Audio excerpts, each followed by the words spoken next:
Menu suku separuh, episod 69, tak perlu fancy dan mahal, ikan bakar cecah dengan sambal kicap cili potong. Ada ulam raja, timun, makan pula musim hujan macam ni, aduh. Memang sedap. Kali ni tak payah kupas bawang untuk perapan ikan bakar, saya nak ringkas je.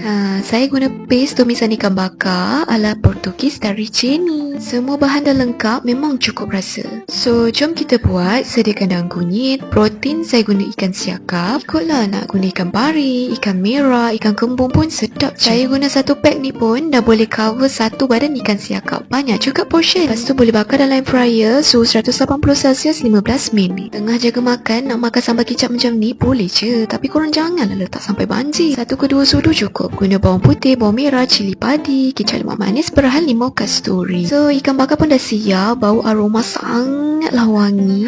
Tak pelik pun sebab dalam paste ni ada bunga kantan dan serai. Memang sedap lah bau dia. Cuba tahu paste ikan bakar ni sedap, boleh tekan beg kuning.